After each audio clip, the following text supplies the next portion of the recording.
I mean, as regards sort of the sound of the band and the cult was kind of like a happy combination of factors in the kind of the fact that we were really kind of a post-punk. The band came out of like a vacuum created by the punk rock thing, which was such a enormously groundbreaking event, certainly in my life. It happened when I left high school, so it really affected me a lot.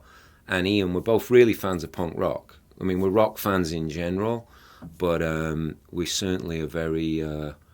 punk had a huge part to play in my formative years, and therefore that kind of attitude and ethic is sort of in the DNA of the cult. As much as we're a rock band, and that's what we do, we never let punk hold us back, because punk became a bit of a thing in England where it was like a straitjacket, and kind of like the media, who were very kind of involved in helping create punk rock, along with a lot of other very savvy individuals, they wanted to control, and bands like us didn't fit in. The cult, good-looking singer with long hair, and the whole...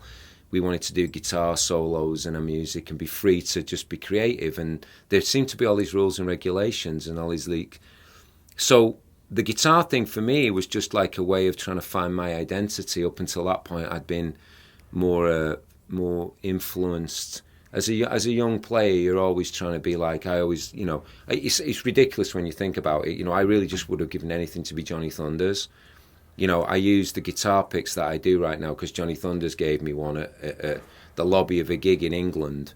And, never spoke to me, he just gave me out of his pocket. He's probably phoning somebody to score heroin, but he gave me the thing out of his Levi's, and I was like, Levi's? I've never seen Levi's like that in England. And little moments like that were interesting, and I mean, still to this day, now I have my own version of that pick with my name on it, made by the people that make it and stuff. So, I'm a fan, but punk helped. Post-punk, we were looking for our own sound. None of us wanted to sound like a bad version of the Sex Pistols or Susie and the Banshees or the Clash or all these great bands who had their own sound.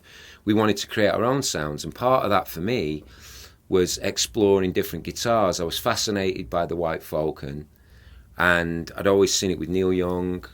I'd also seen it with AC/DC, and also with Bow Wow Wow when they came out. Up close and personal, I saw their first ever gig at a roller rink in London, and I just was more fascinated with the guitar than the 14-year-old girl singer and the amazing bass playing and whatever, the Burundi.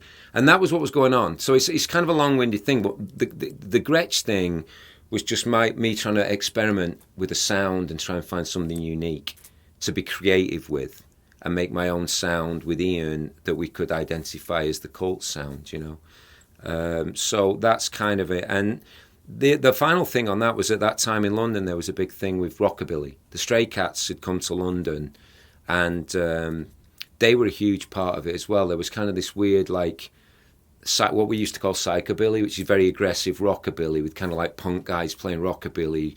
It's pretty violent, but they came over and, they broke in England first. The Stray Cats, that they came to the UK and got big first. So that all went into why the Falcon was something that I ended up with the Gretsch, and I did literally spend every penny I'd saved up and all that to get that guitar.